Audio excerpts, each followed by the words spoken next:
नमस्कार, मेरा नाम मंजीत गौतम है। ओपन विंडो में आपका स्वागत है। जिस जगह मैं खड़ा हूँ इसको आप जींद का जंतर मंतर भी कह सकते हैं, क्योंकि आप यहाँ पर देख सकते हैं हर रोज़ कोई ना कोई यहाँ पर संघ प्रदर्शन करता है।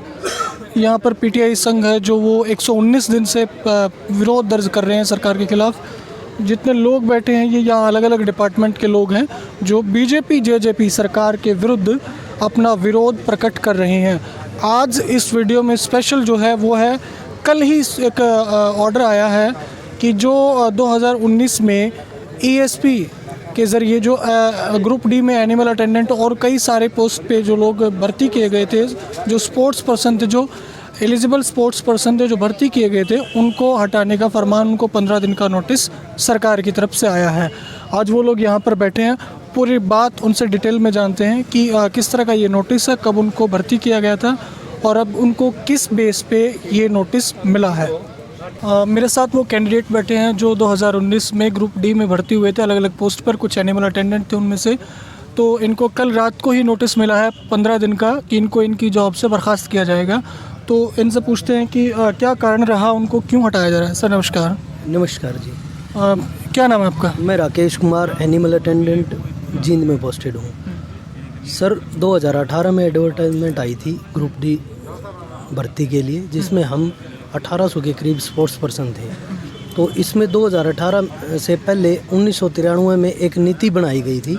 जिला स्तर पर मान लो कोई भी बच्चा मेडल लेके आता है, उसको हमारे हरियाणा में, अदर स्टेट में नहीं है ग्रेडेशन सिस्टम, कुछ एक दो स्टेट में है।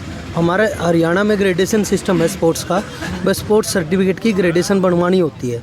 तो कोई जिला स्तर पर मेडल लेके आता था, उसको डी ग्रेड मिलता था। किसी भी खेल में? किसी भी खेल में, XYZ कोई भी हो, उसको डी ग्रेड मिलता था। उसके बाद स्टेट पार्टिसिपेट है या स्टेट में मेडल है, D2 D1 इस तरह से स्टेट मेडल को C ग्रेड और नेशनल को B ग्रेड मिलता था।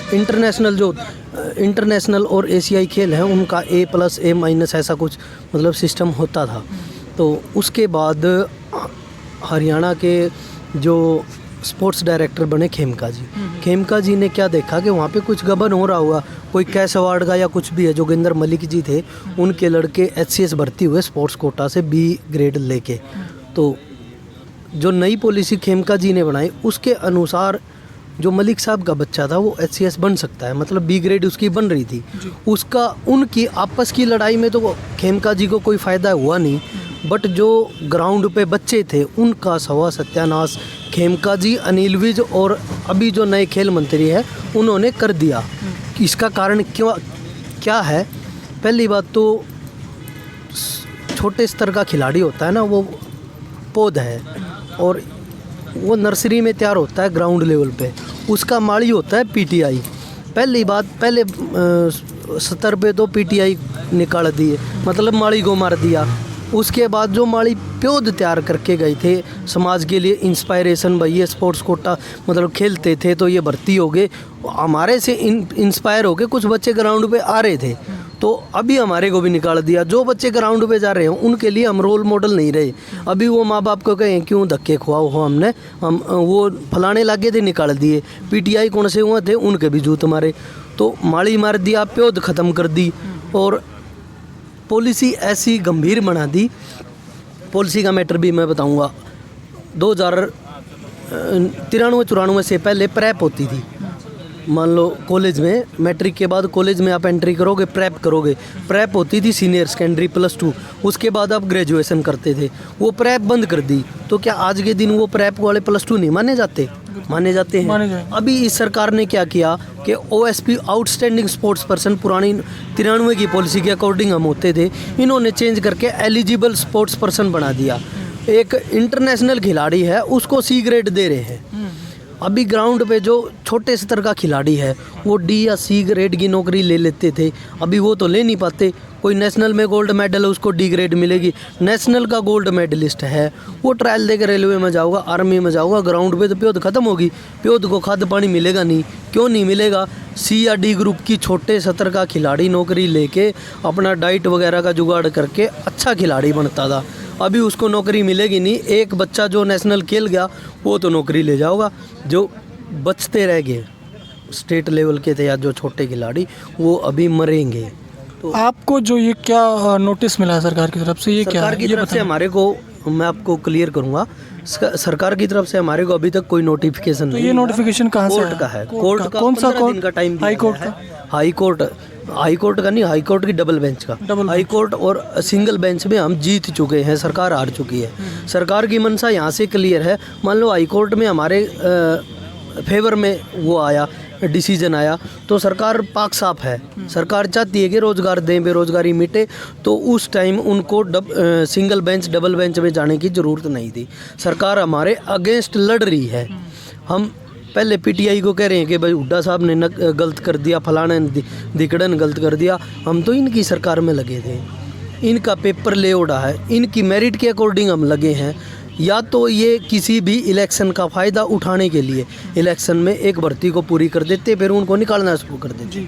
तो जब पीटीआई सरकार के सामने जाते हैं, सरकार पिछली सरकार पर ठिकरा फोड़ देती है कि हमने आपको भर्ती नहीं किया, आपको पिछली सरकार ने भर्ती किया था, तो आपको हटाने में हमारा कोई रोल नहीं है, आपको कोर्ट ने हटाया है। तो लेकिन ये जो हमारे साथ कैंडिडेट हैं, इनको इसी सरकार में लगाया गया और इसी सरकार में इनको हटाया जा रहा है। तो आपको हटाया जा रहा है। कितने कैंडिडेट आप लोग हैं जो इसमें आएंगे? 1518 कैंडिडेट हैं। 15 पूरे हरियाणा से 1518? पूरे हरियाणा से 1518 कैंडिडेट आउटस्टैंडिंग स्पोर्ट्स पर्सन के हैं, जो पुरानी पॉलिसी और सर्टिफिकेट वाले हैं। उनको सरकार के वकील तो हमारे को सीधा फर्जी कहते हैं। मतलब वो एक किस्म से गाड़ी है हमारे लिए। हम खेलते थे, लोगों को मोटिवेट करते थे, और वो हालांकि अनिल विज जी ने भी 1-2 बार कहा है कि आप फर्जी हो, तो वो हमारे लिए सीधी सीधी गाड़ी है। दूसरी बात, हम संदीप जी से एक बार मिले, संदीप जी ने हमारे को कहा कि इंटरनेशनल खिलाड़ियों के लिए हमारे पास नौकरी नहीं, तो आपको कहाँ से दें। और ये नौकरी तो आपको ऑलरेडी दे दी थी ना? हाँ, दे दी थी। अभी इसको छीन रहे हैं? हाँ, अभी इनको छीन रहे हैं। अभी छीनी नहीं गई, 15 दिन का टाइम है। 15 दिन में नई पॉलिसी के अकॉर्डिंग तो लगभग सभी बच्चे आते नहीं, कुछ हो सकता है 1-2% बच्चे ऐसे हैं नई पॉलिसी में आते हो, वो नई पॉलिसी के अकॉर्डिंग अपनी ग्रेडेशन बनवा ले। ये हमारा दर्द नहीं है। क्लैरिकल में भी लगभग 150 के करीब बच्चे हैं, और जेई की पोस्टें भी रिजल्ट रुका हुआ है, और इन फ्यूचर वैकेंसी आएंगी स्टाफ नर्स की। जो स्पोर्ट्स कोटे से भर्ती हुए थे। स्पोर्ट्स कोटे के जितने भी बच्चे हैं वो सभी का दर्द है, ये हमारा नहीं है। धीरे धीरे सभी सामने आएंगे। रिजल्ट रुके हुए हैं, रिजल्ट आएंगे तो सभी सामने आ जाएंगे। तो हमारे जो खेल मंत्री हरियाणा के, वो खिलाड़ी का दर्द वो भी नहीं समझ सकते ना, तो उसके अलावा हिंदुस्तान में कोई नहीं समझ सकता। क्योंकि जितने दुख दर्द उन्होंने, गोली लगी, हॉस्पिटलाइज हुए, दोबारा खड़े हुए, कितनी समस्याएं खिलाड़ी को आती है, कोई बात और नहीं। वो भी हमारा दर्द नहीं समझ का सके। अपना मसला है पर्सनल। आप भी इसी में उसमें है ना सर? तो आप कौन से डिपार्टमेंट से हैं? मेरा भी एनिमल हस्बेंड्री डिपार्टमेंट है। जींद उपचुनाव जो हुआ था, उस जींद उपचुनाव को लड़ने के लिए सरकार ने 18,218 की भर्ती निकाली थी। जो हाँ, एक बार जो ढिंडोरा पीटा गया था कि 18,218 लोगों को भर्ती की कर रहे हैं। हरियाणा सरकार ने खूब डंडोरा पीटा, ढोल पीटे के हमने बगैर पर्ची फर्ची के भर्ती करी है।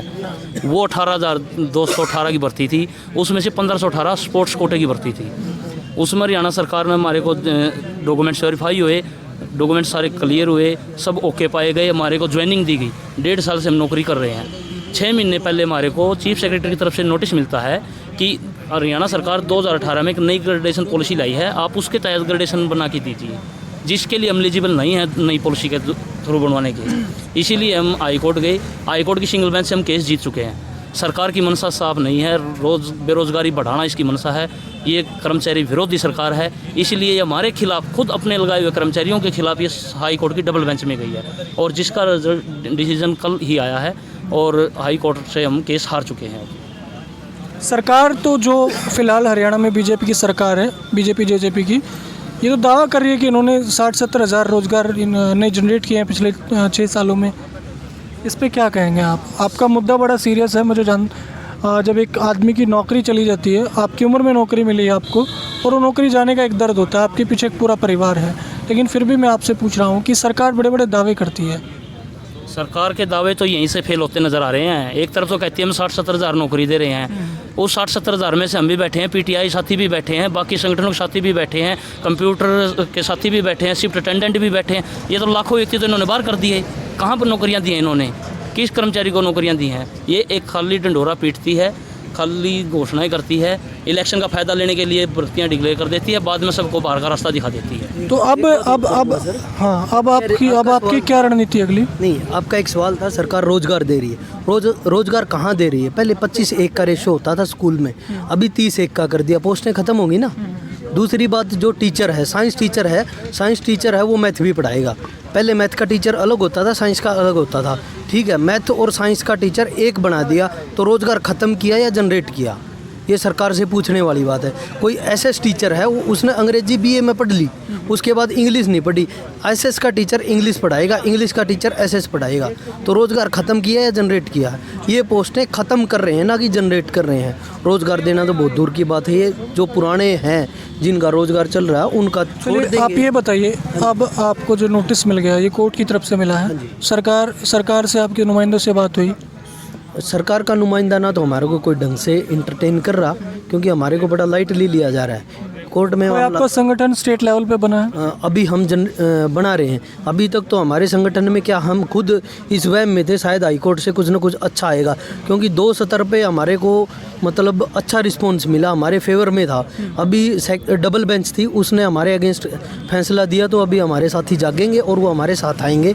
तो सरकार की तरफ से हमारे को कोई नोटिस नहीं मिला अभी तक निकालने का या कुछ भी है, क्योंकि सरकार पहले ही इतना फजीता हो चुकी है कि हर वर्ग, कर्मचारी है, मजदूर है, किसान है, सब सरकार के अगेंस्ट है।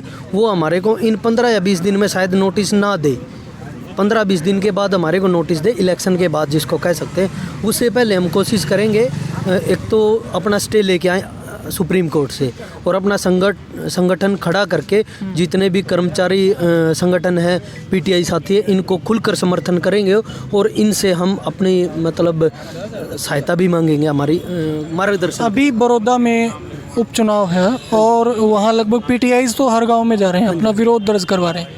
आप लोगों ने कुछ ऐसा बनाया कि मंत्रियों को काले झंडे दिखाना है, विरोध करना है, इस तरह कुछ? देखो सर, काले झंडे जो भी हमारे बड़े साथी हैं, पीटीआई हैं और कर्मचारी यूनियन है, वो हमारे से बड़े हैं। हम तो अभी संगठन में आए हैं, कर्मचारी अभी बने थे, उससे पहले तो अपना खुला काम कर रहे थे, हमारे ज्ञान ही नहीं था इन बातों का। जैसा संगठन हमारे को मार्गदर्शन करेंगे, हम इनके मार्गदर्शन में काम करेंगे। उसके बाद रही बात पीटीआई विरोध की, विरोध तो सर जो हमारे साथ बुरा करेंगे तो देखो, वो आप थप्पड़ मारोगे ना तो क्या पता थप्पड़ ना मार सकूं, मन में गाली तो निकाल के जाऊंगा ना, तो विरोध तो हमारा बनता है। जी बिल्कुल। जींद उपचुनाव से पहले ये कहा गया था कि 18,000 डी ग्रुप में भर्तियां की गई हैं और उन भर्तियों पर कई तरह के आरोप भी लगे थे, और उन्हीं भर्तियों में से कुछ ग्रुप डी में अलग अलग डिपार्टमेंट में स्पेशल स्पोर्ट्स कोटा के जो कैंडिडेट भर्ती हुए थे, आज 1.5 साल के बाद उन लोगों को नोटिस मिल रहा है। वो सिंगल बेंच में वो कोर्ट में जीत गए थे, डबल बेंच में हार गए हैं वो अपना केस, और उनको नोटिस दिया गया है, उनको कहा गया है कि आपको नौकरी से बर्खास्त कर दिया जाएगा। ओपन विंडो के लिए मैं मंजीत गौतम।